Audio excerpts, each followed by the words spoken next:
講清笑看江湖，今日又同大家見面。我呢就開始講呢個80、90年代我自己最中意嘅10部電影啦，裏邊有2部係我㗎啦。咁就我已經講咗《英雄本色》、《倩女幽魂》同埋《精裝追女仔》啦。咁今日呢，我就想講一部我好中意嘅《秋天的童話》。《秋天的童話》呢，就其實呢，就係方逸華女士呢，喺佢掌政呢個邵氏嘅末期呢，其實佢係好有一個心咧去捧紅一班年青導演嘅。第一個佢真係去鼓勵嗰個人做導演嘅，其實就係劉家良師傅。咁佢喺台灣同阿張徹導演有少少矛盾之後呢，就翻咗嚟香港。同佳師傅啦就話後嚟做咗導演啦，咁佢就主要咧就改為幫阿楚原同埋阿孫仲。咁劉家良仲喺度考慮緊點樣，咁就結果咧就方小姐就鼓勵佢做導演，結果佢做得好好，非常好，成立咗個劉家班，咁啊拍咗接近20部戲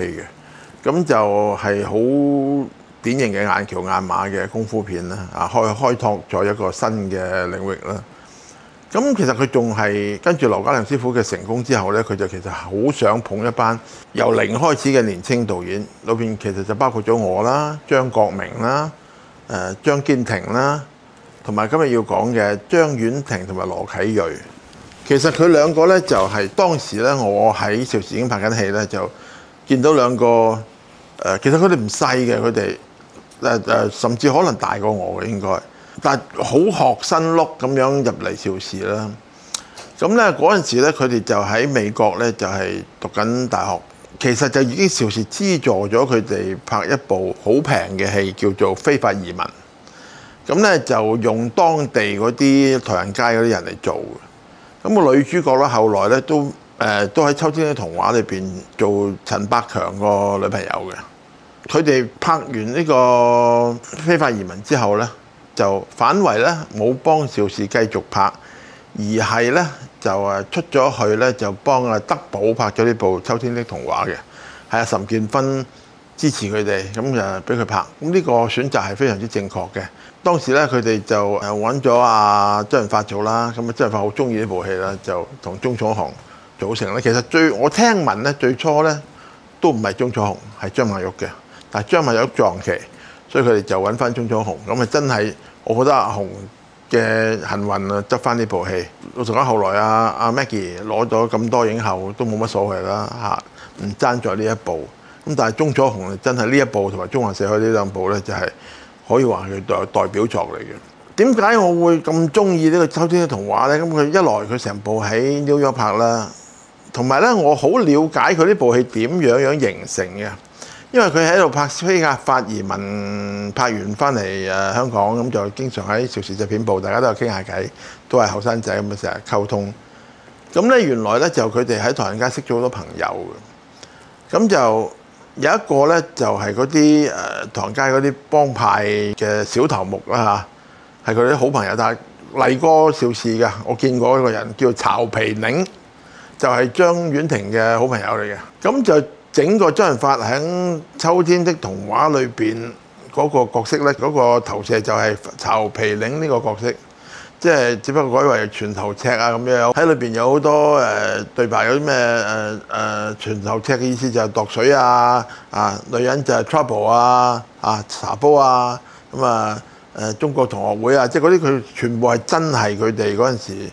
喺嗰度經歷講嘅，即係嗰啲。喺鐘楚紅冇錢走去茶餐廳就要個單春蛋字啊，咁嗰啲好有趣嘅 terms 都係喺嗰度喺唐人街度聽翻嚟嘅。因為佢哋基本上係一個佢哋嘅親身經歷啦，咁而將佢戲劇化咗講出嚟啦。其實我覺得鐘楚紅嗰個13妹基本上都係張婉婷投射咗喺自己身上嘅。其實就應該就係一個張婉婷同曹皮寧嘅故事嚟嘅，我覺得嚇。曹皮寧已經係有少少暗戀佢嘅，我覺得我自己覺得咋嚇。張婉婷聽到，如果唔係你話翻我知啊。咁但係我覺得就係嗰個故事咧，就令人咧就好有感觸啦。咁就周潤發喺戲裏邊喜愛呢個鐘楚紅，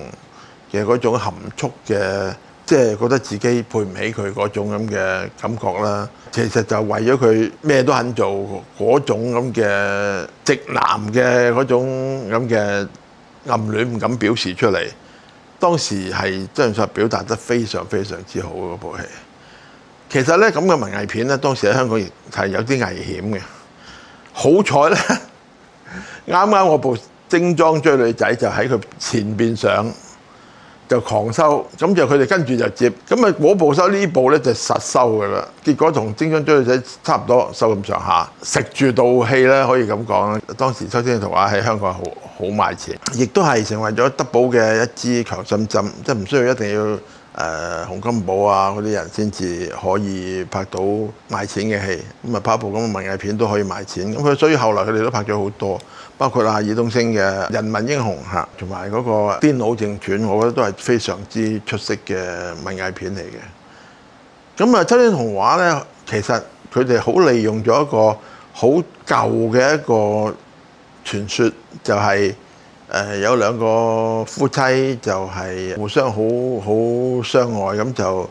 個老婆有一頭好靚嘅長頭髮，但係成日就想買一把好古董嘅梳，好靚嘅。但買唔起，我唔記得係點啊，應該就係佢剃咗嗰個頭髮賣咗佢去買嗰把梳，咁結果等於係冇用嘅嚇。佢就用一個古董錶同埋一隻梳嚟到，一隻梳定係一個飾物嚇嚟到比喻咗嗰個故事落去。咁我覺得係好溫馨嘅，同埋佢響最後鐘楚紅決定去重投呢個陳百強嘅懷抱去揾佢。咁啊，周潤發喺度追咗佢架車，追咗一段路，然後失望之後就發覺佢幾年之後重逢，就喺嗰個海邊就周潤發就開咗一間佢一路夢想中嘅餐廳叫做 Champagne。咁然後見到鍾楚紅嚟，咁佢就最後一句對白就係 Table for two 嚇，嗰個真係非常好嘅一個 open ending。當時大家都覺得係好浪漫嘅一部電影嚟嘅。好在佢亦都周潤發做得有啲鬼馬，咁部戲裏邊咧有好多笑料，最主要就係女人係茶煲啊，中國堂會啊，成日去打交啊，夜晚啲人坐架車走去打交啊。嗱，佢間屋嗰度外邊就係地鐵嗰條車軌經過嘅，成日都會有地鐵嗰啲響聲。嗰陣時香港係感受唔到嗰種咁嘅感覺嘅，只能夠喺紐約嗰種咁嘅大城市，你會覺得間屋出邊就係冇幾遠就係地鐵嘅車軌咁樣，然後會有嗰種連間屋都震埋嗰種感覺，不斷會有呢種咁嘅嘢。佢喺紐約拍晒啲外景，跟住翻嚟咧，嗰間室內咧就係香港搭嘅嗰個景。個美術指導亦都做得好好，即係好有嗰種紐約嗰種舊式嘅唐人街嗰種咁嘅感覺。其他演員都非常好啦，即係鍾楚紅又好啦，陳百強都好啦，就當時係佢嘅最好嘅時間嚟嘅。其他仲有好多配角咧，就其實就係佢哋都係喺紐約唐人街啲朋友嚟嘅。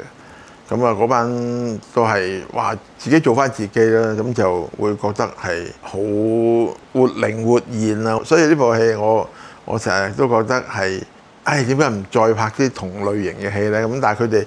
兩個呢個 couple 咧就非常之中意揾新題材嘅。你睇佢後邊跟住就玻璃之城啦，又有宋家王朝啦，即係一路去發掘一啲非常之新嘅題目，而唔係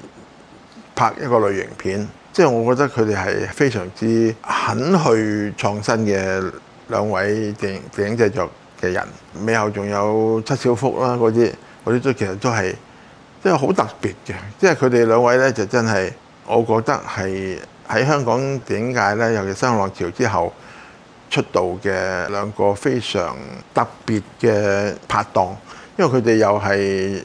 情人啦，經常係羅啟銳寫劇本就俾阿張婉婷拍啦。咁有時就羅啟銳導演就張婉婷幫佢做翻監製啦。其實係一個非常之密切嘅一個拍檔嚟嘅。我覺得佢哋咁樣嘅導演咧，而家香港係冇嘅。我覺得有一段時間嘅陳可辛有少少似，但係又唔係。尾後陳可辛嗰個視野又更加闊咗。